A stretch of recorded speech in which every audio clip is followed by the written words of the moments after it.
That news story that kept you up last night. You wrote it, not the facts, but the meaning that's torturing you. You know the one. The market crash that means your family will suffer. The diagnosis that means everything changes. The layoff rumor that means you're not safe anymore. We take raw events and turn them into horror stories, then wonder why we can't sleep. This lesson teaches that God didn't create the horrors and suffering we see in the world. They exist only in our minds as projections of inner conflict. The practice involves naming specific fears and disasters, then denying their ultimate reality by recognizing that what God didn't create cannot truly exist. Sarah lies awake at 3 a.m., her phone glowing with headlines about economic collapse. Her heart pounds as she calculates retirement funds, mortgage payments, her daughter's college tuition. She's already 3 conversations deep with her boss in her mind, rehearsing explanations for budget cuts that haven't happened yet. Her chest tight, she scrolls to another article, feeding the story that's writing itself. Everything is falling apart. But here's what we miss in that midnight panic. Sarah isn't responding to facts. She's responding to a screenplay she's directing in her own mind. The facts might be neutral, numbers on a screen, trends in a graph. But the meaning? The disaster movie playing behind her eyes. That's all her creation.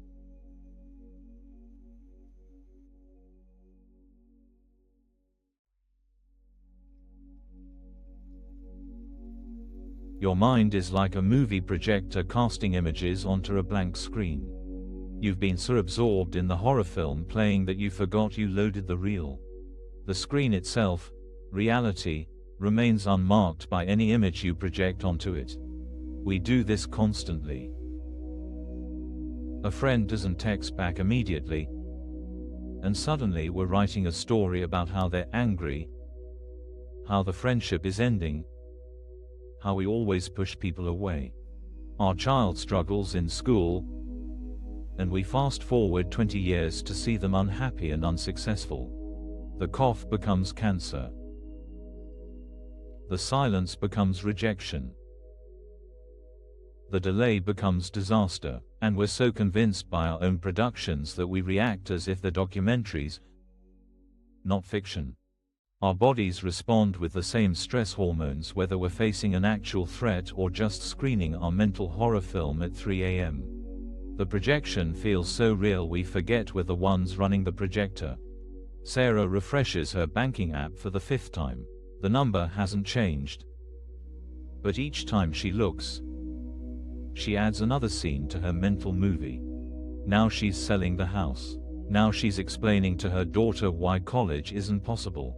Now she's 65 and still working because retirement vanished in the story she's writing tonight.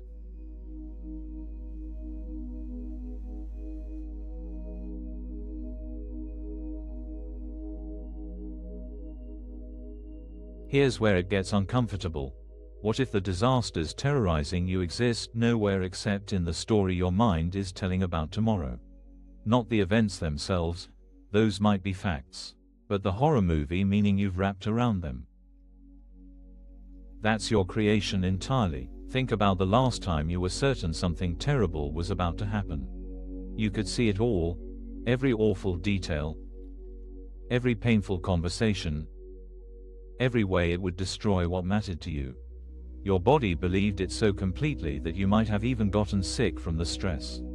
And then, maybe it didn't happen. Maybe it happened differently. Maybe it happened but didn't mean what you thought it would mean.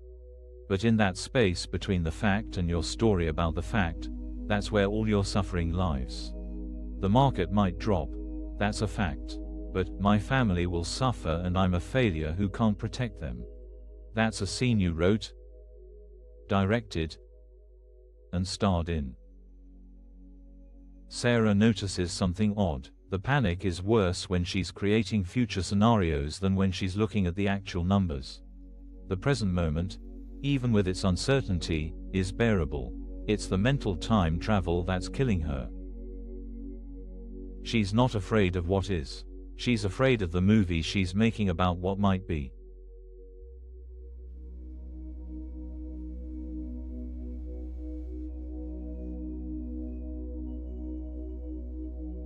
So the practice asks something radical. Name your specific terrors and then deny their ultimate reality. Not deny the facts, deny the cosmic horror story you've built around them. God did not create that economic collapse. So the meaning I'm giving it isn't real. God did not create that disease.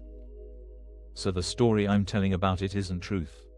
This isn't positive thinking or denial. It's recognition. You're not pretending bad things don't happen. You're seeing that the interpretation terrorizing you is optional. The screen doesn't change, but you can switch the reel. When you name a fear specifically, not illness, but cancer, not loss, but bankruptcy, you bring it out of the shadows where it feels infinite and overwhelming. You see it as a specific thought you're choosing to believe, not an inevitable reality pursuing you. Sarah tries it, feeling slightly ridiculous. God did not create this economic disaster, and so the story I'm telling about it isn't real. Something shifts. Not the situation. Her bank balance reads the same. But the movie pauses. For just a moment, she sees it. The gap between what's happening and what she's decided it means.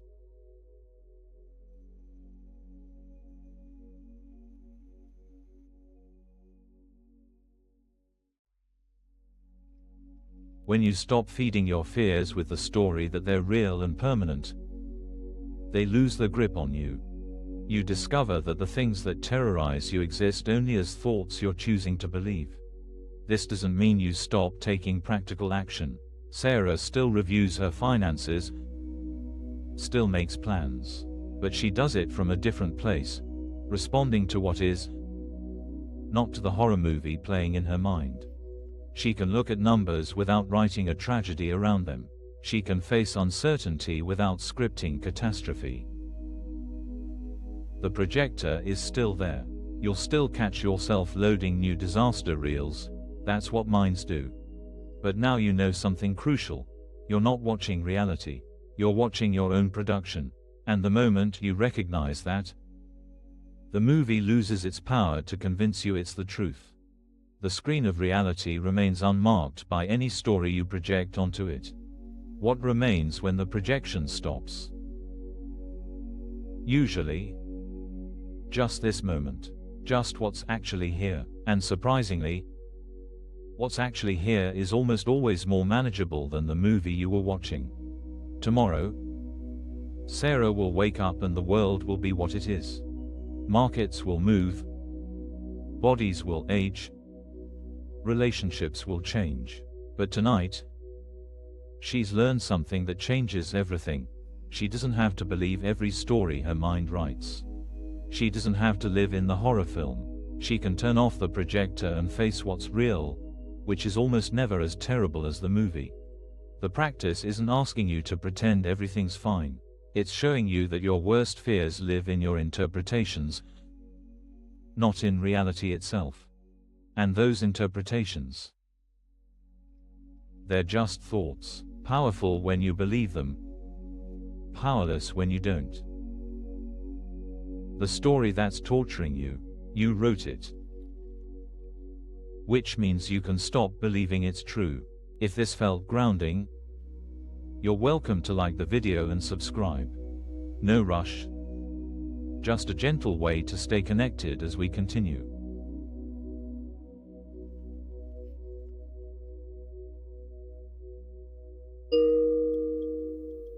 Let's find a comfortable position. Your body knows how to be here. Let it settle. Take a breath that feels good. Not forced, just natural. Like your body remembering what it's like to not be afraid. We've been talking about the stories we write, the mental movies that keep us up at night. Right now, let's let the projector rest.